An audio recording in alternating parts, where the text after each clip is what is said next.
Karthik ಭೇಟಿಗೂ pen drive ವಿಚಾರಕ್ಕೂ ಸಂಬಂಧ ಇಲ್ಲ.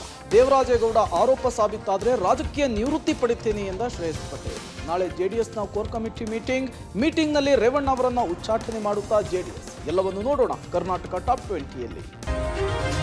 Pen drive ಕೋಲಾಹಲದ ನಡುವೆ ಹೊಳೆನರಸೀಪುರ ಶ್ರೇಯಸ್ ಪಟೇಲ್ ನಿವಾಸದಲ್ಲಿ ಕಾರ್ತಿಕ್ ಪುಟ್ಟರಾಜು ಹಾಗೂ ಶ್ರೇಯಸ್ ಪಟೇಲ್ ಇರುವ ಫೋಟೋ ಎಲ್ಲೆಡೆ ವೈರಲ್ ಆಗಿದೆ.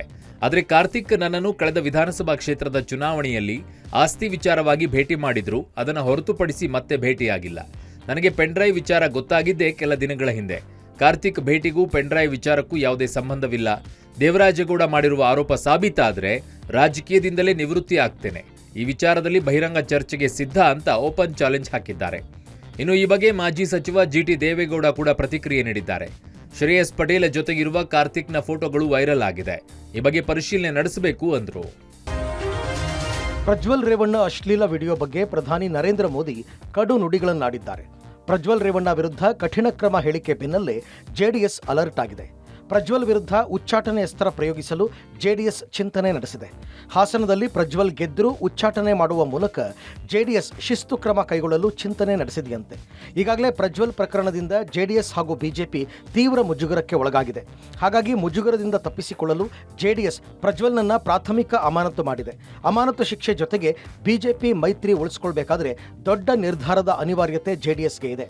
ಒಂದು ವೇಳೆ ಪ್ರಜ್ವಲ್ ವಿರುದ್ಧ ಕಠಿಣ ಕ್ರಮ ಕೈಗೊಳ್ಳದೇ ಇದ್ದರೆ ಪಕ್ಷಕ್ಕೆ ಮತ್ತಷ್ಟು ಡ್ಯಾಮೇಜ್ ಆಗುವ ಆತಂಕದಲ್ಲಿದ್ದಾರೆ. ಬಿಜೆಪಿಗೆ ಮುಜುಗರ ತರಿಸೋದು ಬೇಡ ಅನ್ನೋ ನಿಲುವಿಗೆ ಬಂದು ಪ್ರಜ್ವಲ್ನನ್ನ ಉಚ್ಚಾಟನೆ ಮಾಡುತ್ತಾ ಅಥವಾ ಪ್ರಜ್ವಲ್ ಗೆದ್ರೆ ಅವರನ್ನ ಒಪ್ಪಿಕೊಳ್ಳೋದು ದೊಡ್ಡ ವಿವಾದ ಆಗಲಿದೆ. ಸದ್ಯ 3 ಹಂತದ ಚುನಾವಣೆ ಮಾತ್ರ ಮುಗಿದಿದ್ದು 4ನೇ ಹಂತದ ಚುನಾವಣೆ ಬಾಕಿ ಇದೆ. ಒಂದು ವೇಳೆ ಪ್ರಜ್ವಲ್ ಅರೆಸ್ಟ್ ಆಗಿ ದೊಡ್ಡ ಕ್ರಮ ಆಗದೇ ಇದ್ರೆ ಮತ್ತೆ ಕಾಂಗ್ರೆಸ್ ಚುನಾವಣೆ ಪ್ರಚಾರಕ್ಕೆ ಬಳಸಿಕೊಳ್ಳಬಹುದು. ಹೀಗಾಗಿ ಪ್ರಜ್ವಲ್ನನ್ನ ಉಚ್ಚಾಟನೆ ಮಾಡುವ ನಿರ್ಧಾರ ಆಗಬಹುದು ಎನ್ನಲಾಗ್ತಾ ಇದೆ. ಪ್ರಜ್ವಲ್ ಪೆನ್ಡ್ರೈವ್ ಪ್ರಕರಣ ದಿನಕ್ಕೊಂದು ಟ್ವಿಸ್ಟ್ ಪಡೆದುಕೊಳ್ತಾ ಇದೆ. ಸದ್ಯ ಪೆನ್ಡ್ರೈವ್ ಕೇಸ್ ಪೊಲಿಟಿಕಲ್ ಟಚ್ ಅನ್ನು ಪಡೆದುಕೊಂಡಿದ್ದು ರಾಜಕೀಯ ನಾಯಕರುಗಳು ಆರೋಪ ಪ್ರತ್ಯಾರೋಪದಲ್ಲಿ ತೊಡಗಿದ್ದಾರೆ. ಪೆನ್ಡ್ರೈವ್ ಪ್ರಕರಣ ಸಂಬಂಧ ಕಾಂಗ್ರೆಸ್ ತಾತ್ಕಾಲಿಕ ಯುದ್ಧ ವಿರಾಮ ಘೋಷಣೆ ಮಾಡಿದ್ದು 3 ದಿನ ಮೌನ ವಹಿಸಲಿದೆಯಂತೆ. ಸಿಎಂ ಸಿದ್ದರಾಮಯ್ಯ ಹಾಗೂ ಡಿಸಿಎಂ ಡಿಕೆ ಶಿವಕುಮಾರ್ ಸದ್ಯ ಪ್ರವಾಸದಲ್ಲಿದ್ದು ಪೆನ್ಡ್ರೈವ್ ಕೇಸ್ನಿಂದ ಅಂತರ ಕಾಯ್ದುಕೊಳ್ಳಲು ನಿರ್ಧಾರ ಮಾಡಿದ್ದಾರೆ. ಪ್ರಕರಣದ ತನಿಖೆ ಸಂಬಂಧ ಗೃಹ ಸಚಿವರು ಮಾತ್ರ ಪ್ರತಿಕ್ರಿಯೆ ನೀಡಲು ನಿರ್ಧರಿಸಿದ್ದು 3 ದಿನ ಕಳೆಯುವಷ್ಟರಲ್ಲಿ ತನಿಖೆಯಲ್ಲಿ ಮಹತ್ವದ ಬೆಳವಣಿಗೆ ಆದರೆ ರಾಜಕೀಯ ಎದುರಾಳಿಗಳನ್ನು ಕೌಂಟರ್ ಮಾಡೋದು ಕಾಂಗ್ರೆಸ್ ಲೆಕ್ಕಾಚಾರ ಎನ್ನಲಾಗಿದೆ. ಜೊತೆಗೆ ಪೆನ್ಡ್ರೈವ್ ಪ್ರಕರಣಕ್ಕೆ ಪೊಲಿಟಿಕಲ್ ಟಚ್ ಆರೋಪ ಪ್ರತ್ಯಾರೋಪಕ್ಕೆ ಬ್ರೇಕ್ ಹಾಕುವ ಪ್ರಯತ್ನ ಎನ್ನಲಾಗಿದೆ. ಪ್ರಜ್ವಲ್ ಪೆನ್ಡ್ರೈವ್ ಪ್ರಕರಣದ ವಿಡಿಯೋ ಶೇರ್ ಮಾಡದಂತೆ ಎಸ್ಐಟಿ ಟೀಮ್ ಆದೇಶ ಮಾಡಿದೆ. ಆದರೆ ಆದೇಶಕ್ಕೆ ಡೋಂಟ್ ಕೇರ್ ಎಂದು ಜನರು ವಿಡಿಯೋ ಶೇರ್ ಆಗ್ತಿರೋದಾಗಿ ದೂರುಗಳು ಬಂದಿವೆ. ಈಗ ಎಸ್ಐಟಿ ಅಧಿಕಾರಿಗಳಿಗೆ ಫೇಕ್ ಅಕೌಂಟ್ಗಳದ್ದೇ ದೊಡ್ಡ ಸವಾಲಾಗಿದೆ. ಫೇಕ್ ಅಕೌಂಟ್ ಮೂಲಕ ಅಶ್ಲೀಲ ವಿಡಿಯೋ ಶೇರ್ ಆಗ್ತಾ ಇದ್ದು ಫೇಕ್ ಅಕೌಂಟ್ಗಳ ಬೆನ್ನು ಬಿದ್ದಿದೆ ಎಸ್ಐಟಿ. ಈ ನಡುವೆ ಸಂತ್ರಸ್ತೆಯರ ಮುಖ ಬ್ಲರ್ ಮಾಡದೆ ವಿಡಿಯೋ ಹರಿಬಿಡ್ತಾ ಇದ್ದು ಜನಾಕ್ರೋಶ ವ್ಯಕ್ತವಾಗಿದ್ದು ಸಂತ್ರಸ್ತೆಯರ ಬದುಕು ಬೀದಿಗೆ ಬಿದ್ದಿದೆ. ಈ ಸಂಬಂಧ ಮಹಿಳಾ ಆಯೋಗಕ್ಕೆ ದೂರು ಬರ್ತಾ ಇದ್ದು ಸಂತ್ರಸ್ತೆಯರಿಗೆ ರಕ್ಷಣೆ ಕೊಟ್ಟು ವಿಡಿಯೋ ಫೋಟೋ ಹರಿಬಿಡುವವರ ವಿರುದ್ಧ ಕ್ರಮ ಕೈಗೊಳ್ಳಲು ಎಸ್ಐಟಿಗೆ ಮನವಿ ಮಾಡಿದೆ. ಸಾಮಾಜಿಕ ಜಾಲತಾಣದಲ್ಲೂ ಫೇಸ್ಬುಕ್ನಲ್ಲಿ ಅರೆಬರೆ ಫೋಟೋ ಹಾಕ್ತಾ ಇದ್ದಾರೆ.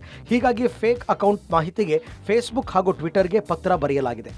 ಯಾರಾದರೂ ಸೋಷಿಯಲ್ ಮೀಡಿಯಾ ಪ್ಲ್ಯಾಟ್ಫಾರ್ಮಲ್ಲಿ ಹೊಸದು ಮತ್ತೆ ಹಾಕ್ತಾ ಇದ್ದಾಗ ನನಗೆ ಅದು ಯಾರಾದರೂ ಫಾರ್ವರ್ಡ್ ಮಾಡ್ತಾರೆ, ಮೇಡಮ್ ಇದು ಹೆಚ್ಚಿಗೆ ಆಗ್ತಾ ಇದೆ ನೋಡಿ ಅಂತ.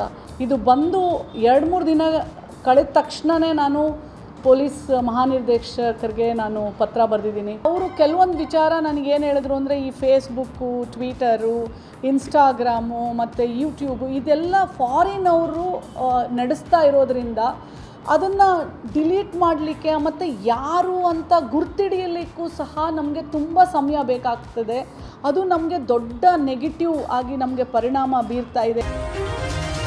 ಸದಾ ಒಂದಿಲ್ಲೊಂದು ವಿವಾದಾತ್ಮಕ ಹೇಳಿಕೆಯಿಂದ ಕಾಂಗ್ರೆಸ್ ನಾಯಕ ಸ್ಯಾಮ್ ಪಿತ್ರೋಡ ಸುದ್ದಿಯಲ್ಲಿರ್ತಾರೆ.